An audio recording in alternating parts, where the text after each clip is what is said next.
Muy buenos días. En esta oportunidad nos acompaña el doctor Miguel Casas, que nos va a hablar sobre la unión de hecho. Doctor, muy buenos días. Buenos días. En esta oportunidad, OPAS y Abogados ha visto por conveniente, en mérito a muchas sugerencias, hablar el tema de la unión de hecho. Para iniciar este tema, debemos hacer una breve remembranza de nuestros antepasados. ¿Qué es lo que pasaba en la época incaica? ¿Y qué es lo que pasaba en la época colonial? ¿O es que la convivencia de las personas es solamente de esta época? No, sino también en la época incaica existía el concubinato, existía la convivencia, pero cuya denominación era el servinaco. Muchas personas hemos escuchado el servinaco, quizás no lo hemos llegado a entender, no hemos tenido la oportunidad que nos pueda manifestar. El servinaco en aquel entonces tenía 3 etapas. La primera etapa era cuando la pareja se unía y en muchas oportunidades se escapaba. Y luego, al aparecer, tenían el consentimiento de sus padres y existía una ceremonia. La segunda etapa era cuando los padres permitían que la pareja tenga relaciones sexuales. En esta etapa podía vivir un día como podía vivir varios años. Y en la última etapa era el matrimonio. Por eso se le considera como una prueba de matrimonio. Y muchos hablamos el servinaco. Pero lo que nos interesa es qué es lo que pasa en nuestros tiempos.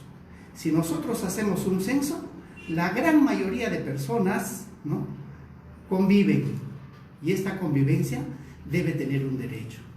Nuestras normas, nuestras legislaciones han establecido, a partir del año 1979, las uniones de hecho tienen un valor legal.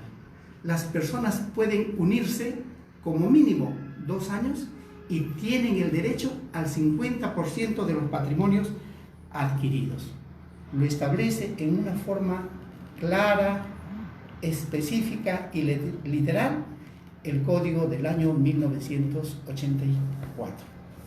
Pero lo que queremos saber es cómo vamos a hacer nuestra unión de hecho, a dónde vamos a recurrir, cuántas maneras o cuántas formas hay de realizar nuestra unión de hecho. ¿Cómo hacemos que exista un reconocimiento de unión de hecho? Podemos hacer de 2 maneras. Una, podemos hacer notarialmente y la otra, podemos hacer judicialmente. ¿Y cuándo lo hacemos notarialmente y cuándo lo hacemos judicialmente? Notarialmente, cuando las partes, los convivientes, están de acuerdo. Recurren a un notario, concurren a un notario, presentan su solicitud y manifiestan: señor, yo estoy viviendo con tal persona más de 2 años.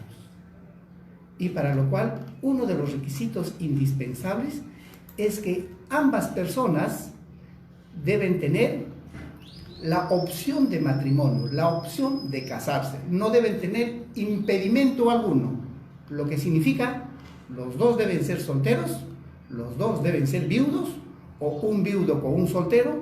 Lo que no puede ser es que uno sea casado y el otro sea soltero. Y lo otro es que tienen que llevar a 2 testigos. Los 2 testigos manifestarán en que estas personas están conviviendo más de 2 años. Y luego tendrán que sacar un certificado negativo del registro de personas en los cuales no tienen convivencia alguna con otras personas. ¿Listo? Este es un proceso pequeño. Los abogados lo llamamos como proceso no contencioso. El notario eleva escritura pública, antes publica si existe alguna oposición, eleva escritura pública y lo inscribe en el registro de personas de los registros públicos.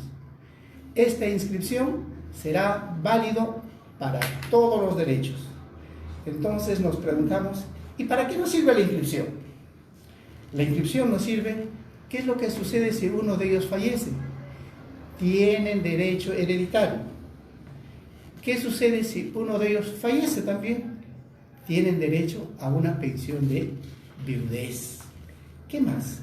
¿Ellos pueden hacer la adopción? Claro que pueden hacer la adopción. ¿Tienen derecho a la salud? Tienen derecho a la salud. En el aspecto de la filiación, ¿qué pasa cuando uno contrae matrimonio? Los hijos que nacen después del matrimonio se presume que es del padre. En el caso de la unión de hecho, no, debe firmarse. Y lo otro, que a partir de 1979 se señaló que todas los hijos son legítimos. Hijos legítimos e ilegítimos. ¿Qué pasa?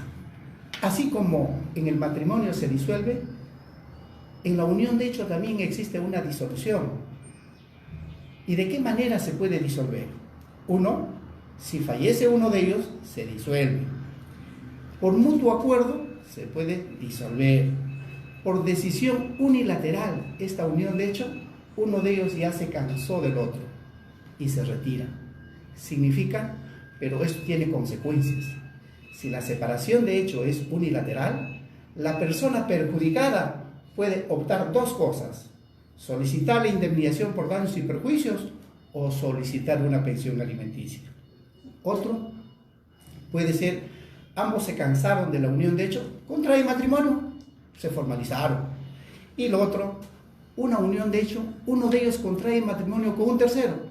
Estas 5 formas es que se disuelve la unión de hecho. También debemos hablar, entonces, ¿cuál es la diferencia? Yo prefiero estar conviviendo antes que casarme. La diferencia es, cuando contraes matrimonio, desde el día que contraes matrimonio, la sociedad de gananciales y los beneficios son mutuos aún. Y en la unión de hecho no. Previamente tienes que tener un requisito, y el requisito es haber convivido 2 años. Eso es la enorme diferencia que existe entre estos. A veces uno se pregunta, y lo más importante se dice, ¿yo me he casado o yo tengo inscrito en los registros públicos mi unión de hecho? Contrae obligaciones y pues, ¿qué puedo hacer? Lo que pueden hacer es hacer una separación de patrimonio para que las obligaciones sean individuales. Con este mensaje, con esta información que les estamos dando, espero que les sirva de mucho, y si algunas preguntas hubiera, por favor, pueden hacerlas. Doctor, debido a las personas que nos escriben por las redes sociales, por los correos, por la misma página web, hay unas consultas que quisiera hacerle. La primera es, así como en el matrimonio, nosotras las mujeres es facultativo llevar el apellido del esposo, en el caso de la unión de hecho, ¿cuál es el escenario? Cuando en el matrimonio, la pareja que contrae matrimonio es optativo llevar el apellido del esposo. Significa, puede llevar como no puede llevar. En la unión de hecho, terminantemente no lleva. Pero se ve otros casos. Eso es cuando contrae matrimonio. ¿Qué pasa cuando fallece? Cuando fallece, también modifican y dicen que es viuda. En este caso, tampoco se puede consignar como viuda. Pero, se puede señalar como, digamos, una opción conviviente, fallecido, o se puede decir integrante de conviviente. Es un poquito engorroso, es un término no adecuado, pero puede tener esa denominación. Lo correcto es que ni por ser se puede consignar en una unión de hecho. Nuestra segunda consulta también, que es muy reiterativa, es en función a lo siguiente, doctor. ¿Qué pasa? Que lo muy usual es que 2 personas se juntan, viven, hacen una vida de familia, 10, 15 años, pero no se casan y tampoco formalizan la unión de hecho, sea por motivos de desconocimiento o diversos. ¿Y qué pasa si uno de ellos muere? ¿Cómo quedaría el sobreviviente? Es algo muy cotidiano que pasa en la sociedad peruana. Eso sucede, como acabas de preguntarme, siempre viven 20 años, 15 años y fallecen y no han hecho su reconocimiento de hecho. Hemos dicho que para el reconocimiento de hecho tenemos dos opciones: hacerlo notarialmente y hacerlo judicialmente. Por ambos lados es un proceso, ambos están de acuerdo. Pero 20 años he convivido y ya no lo he inscrito mi reconocimiento de hecho. ¿Qué puedo hacer? Significa, ¿tengo o no tengo derecho? Sí tienes derecho. Un judicial de reconocimiento de convivencia. Y no solo un proceso judicial de reconocimiento de convivencia, sino este proceso es un proceso largo. De los términos legales lo llamamos un proceso de conocimiento. Puedes hacer esta demanda en una demanda acumulativa.